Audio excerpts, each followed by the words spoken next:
Hi ಎಲ್ಲರಿಗೂ ನಮಸ್ಕಾರ. ಹಿಂದಿನ ವಿಡಿಯೋದಲ್ಲಿ ನಾನು ಚಾಯ್ಸ್ 1 ಬಗ್ಗೆ ಮಾತಾಡಿದ್ದೀನಿ. ಈ ಒಂದು ವಿಡಿಯೋದಲ್ಲಿ ನಾನು ಈಗ ಚಾಯ್ಸ್ 2 ಬಗ್ಗೆ ಮಾತಾಡ್ತೀನಿ. ಗಮನವಿಟ್ಟು ಕೇಳಿ. ಈ ಚಾಯ್ಸ್ 2 ಅಂತಂದರೆ ಹೋಲ್ಡಲ್ಲಿ ಇರೋದು. ಅಂದರೆ ಈಗ ಸಿಕ್ಕಿರುವಂಥ ಕಾಲೇಜ್ ಸ್ಯಾಟಿಸ್ಫೈ ಆಗಿದೆ, ಬಟ್ ಮೇಲಿರುವಂಥ ಕಾಲೇಜ್ ಸಿಕ್ಕಿದರೆ ಚೆನ್ನಾಗಿರ್ತಿತ್ತು ಅಂದರೆ ನೀವು ಚಾಯ್ಸ್ 2 ಸೆಲೆಕ್ಟ್ ಮಾಡಿ. ಇಲ್ಲಿ ಎಕ್ಸಾಂಪಲ್ ಆಗಿ ಹೇಳ್ತೀನಿ ನೋಡಿ. ಇಲ್ಲಿ ಸಪೋಸ್ ಇಲ್ಲಿ 10 ಕಾಲೇಜ್ ಇದ್ದಾವೆ. RV, MSRIT, PES, BMSIT, SIT ಅಂತ 10 ಕಾಲೇಜ್ ಇದ್ದಾವೆ. ಇದರಲ್ಲಿ ಸಪೋಸ್ ನಿಮಗೆ ಫಸ್ಟ್ ರೌಂಡಲ್ಲಿ SIT ಕಾಲೇಜ್ ಸಿಕ್ಕಿದೆ ಅಂತ ತಿಳ್ಕೊಳ್ಳಿ.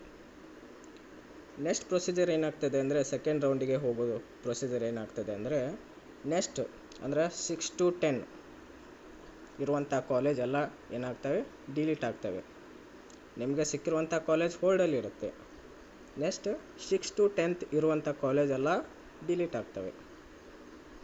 ಈಗ 1 ರಿಂದ 4 ಕಾಲೇಜು ಅಂದರೆ ಫಸ್ಟು 4th ಕಾಲೇಜ್ ಅದಾವಲ್ಲ, ಇದರಲ್ಲಿ ಅಂದರೆ ಸೆಕೆಂಡ್ ರೌಂಡಲ್ಲಿ ಯಾವುದಾದ್ರೂ ಕಾಲೇಜ್ ಕಟ್ ಆಫ್ ಕಡಿಮೆ ಆದರೆ ಇನ್ ಕೇಸ್ ಅಂದರೆ ನಿಮಗೆ ಕಾಲೇಜ್ ಸಿಗುವಂಥ ಚಾನ್ಸಸ್ ಇರುತ್ತೆ. ಇಲ್ಲ ಅಂದರೆ ಸೆಕೆಂಡ್ ರೌಂಡಲ್ಲಿ ನಿಮಗೆ ಈಗ ಸಿಕ್ಕಿರುವಂಥ ಕಾಲೇಜನ್ನು ಅಲಾಟ್ ಮಾಡ್ತಾನೆ. ಇದು ಚಾಯ್ಸ್ 2 ಬಗ್ಗೆ. ಮುಂದಿನ ವಿಡಿಯೋದಲ್ಲಿ ಚಾಯ್ಸ್ 3 ಬಗ್ಗೆ ಮತ್ತು ಚಾಯ್ಸ್ 4 ಬಗ್ಗೆ ಮಾತಾಡೋಣ. ಧನ್ಯವಾದಗಳು.